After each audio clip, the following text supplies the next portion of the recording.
Lo maqaan jaamu ummatuma qulqulluu keenyaaf kutaa Oromoo kutaa Oromiyaa kutaa Oromiyaa bakka bakkaatirraa ummata kuulloo jaamu ummata kuulloo ummatuma Oromoo keenya qulqulluudhaaf kannanii ittiin haadha Oromoon hundi hubata. Amma tan irra jirru dhimma Jimmaa fi Harargee kana jidduu waan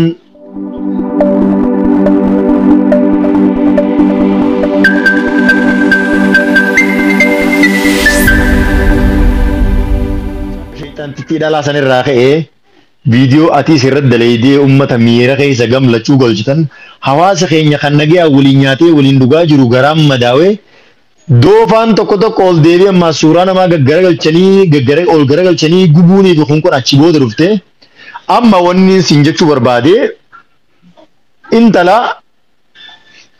intalaan fidamoo nama biraatiin fida kaniin fidee dhiifama gaafachiisu ammas.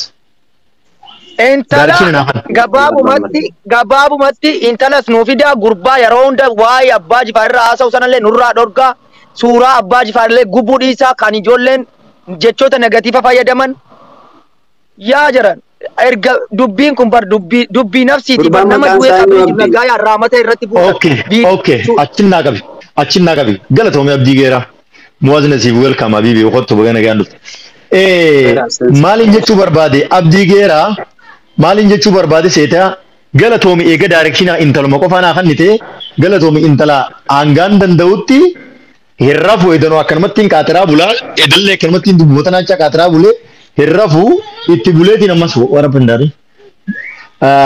Deemee intala san qabee fidaa sooshaal miidiyaa irratti akkana gurra isii qabee uummata Jimmaatiif uummata Oromoo guutuu dhiifama gaafachiisaa.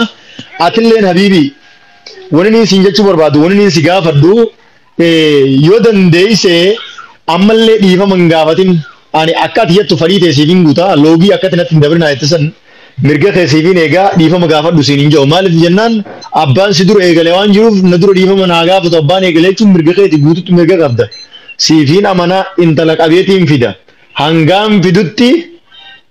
hangaan intala qabee fidutti wanni takka tanii sii godhu tanii siin jiru ustaazota keenyattis afaan hin dabrin. Ani obboleessee guddaadha. Obboleessee guddaadha. Hedduun si jaalladha, hedduun si kabaja. Haasaan kellinaaf ta'a. Mee erga viidiyoo takkaan sana hojjete abdii geeraa erga abbaan jifaar arrabsamanii jennaan gadi ba'ee arrabse. Eeyyen arrabsuun kun dogongora osuma maal ta'e. Garuu ammoo erga kun dogongora jiru taateen kun erga ta'e namuma dogongore sana sirreessa. Maaliifiyyi abdii geeraa qofa barbaachisee ummanni kun waan kana jechuun barbaachisee ammas ammoo ani hedduu tokkoon si galateeffadha. Maaliif ani ilaalcha gandummaa osoo hafe akka Oromummaatiif akka dirqama amantaa Muslimummaa tokkotti dubbatame baay'ee tokko natti tola. Maal gaafa sana Abu Muwaazii otuu rakkoon tokko hin jiru intalli haa dhuftu gurbaanii yeroo hunda viidiyoo 17 guyyaatti hojjetu sun isaa dhufu lamuu gandummaan haa dhaabbattu godina Jimmaarraas dhufee manguddoon dhufee gulantaa kana Harargeetti hin darbina Harargeeniif Jimma nama wal jaallatee wajjin nyaatu. Tuqamanii nama nu arrabsanii isinis ijoolleen Jimmaa kana Harargeetti hin darbina yoo jedhan dhiifaman hin gaafadhu. Yaala balazzaa ammoo bakka kun hin jirretti maqaa isaanii fudhee galee maqaa amma dhaggeeffadhu Habiibi abdii geeraa dhaggeeffadhu. Ani ilma nama guddaati namaan kabaja namaan jaaladha. Abbaan fadhe na arrabseef Harargee irraa bakka nuun buutu waa'ee Jimmaa dubbachuu dhiisanaan jedhanii isaan hin dubbadhu hin dhiisu qaamni kiyya kun harki mirgaa qaamni kiyya kun cinaan tokko Jimmaa cinaan tokko Oromoodha cinaan tokko Harargeedha maaliif Harargeetti hin dhaladheetti guddadhee Jimmaa uummata kiyyaa uummata Islaamaati uummata Oromooti waan takka walitti qabnaa wanni inni siin jechuu barbaadu ammarraa eegalee namni Harargee tokko ol kee yoo kan Jimmaa arrabsu taate wanni hin beeksisuu barbaadu maqaa isaatiif itti gaafatamu malee. Obsi namni Harargee tokko ol kee maqaa Jimmaatiif suuraa abbaa jifaar gaggala galchee gube taanaan maqaa Jimmaa kaasee arrabse taanaan itti gaafatamummaa mataa isaatiif baataa isa malee uummata Harargeetii miti. Namni Jimmaa tokko ol kee suuraa jaarraa abbaa gadaatiif gootowwan Harargee maqaa hin taaneen kaasee akka malee godhaa jiraate godhuuf taa'e mataa isaa bakka bu'a malee hawaasa Jimmaatii miti. Akkasin naa hubatu hawaasni Harargees hawaasni Jimmaas hangaan intala laalee siifi intala dura walitti. Suuraa ustaazotaa gubuun suuraa hayyotaa gubuun gootummaa miti. Gootummaan xiqqeenyi kana caalu.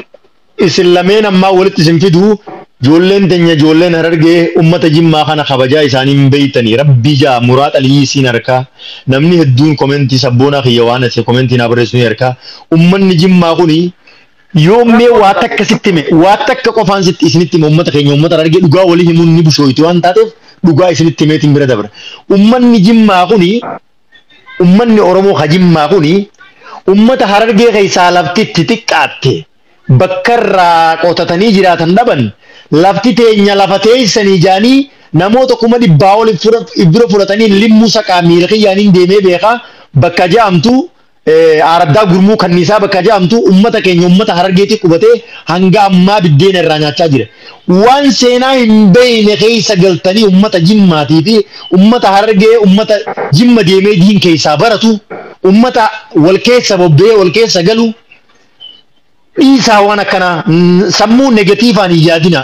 Ummanni jimma ummata isin sooshaal miidiyaa irra beeytan kanaa miti dhaqaa wajjin gattaa wajjin nyaadhaa yoo itti dheeytan maal akka isin kannan maal akka yoo isin dheeytan nyaattan dhaqaa laalaa ummanni harargee ummata harargee bira dhufanii ummata kabajaa ummata jaalalaa qabu ummata harargee ummata jaalalaatiin beekama ummata sooshaal miidiyaa kanarra jiru ummata harargee bakka ni boojee yaadu wanni godhuu qabdan ilmi dhiiraa tokko bakka jaarraa abbaa gadaa abbaan keenya jiruu fi bakka abbaa jifaar abbaan keenya jiru qabrii keessa nuti dandeettii teenyaan irraa hafnee rabbiin isaanirra nu jaalatee duniyaa tanarra nu dhiisee isaan booda hafnee duniyaa tanarra hin jirru.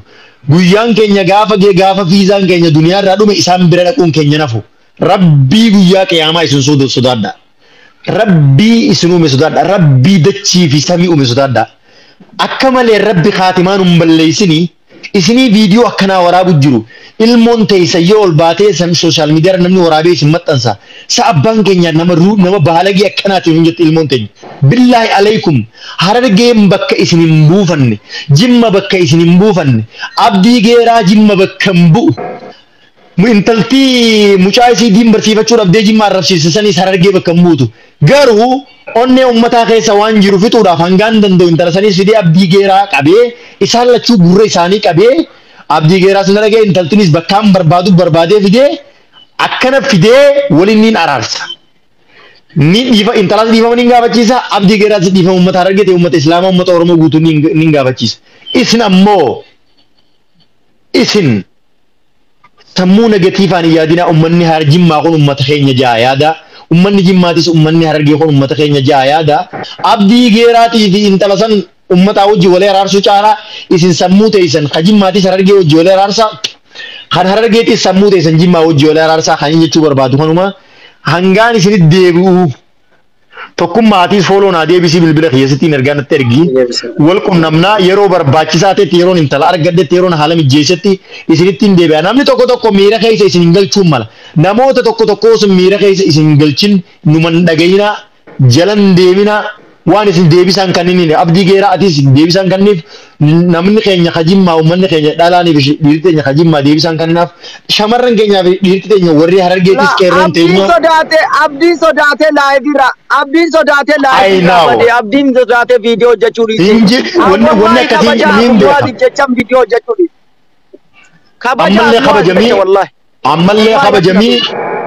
Ammallee kabajamii hangaan isin deebi'u namuu laayiviirraa nuuf bahaa. Yeroo gaarii qabaadhaa. Assalamu alaikum warahmatullahi wabarakatuh. Hangaan isin deebi'u fooloo naa godha. Ustaaz ni irtaasati. Ustaaz barra dukkanoo ta'e.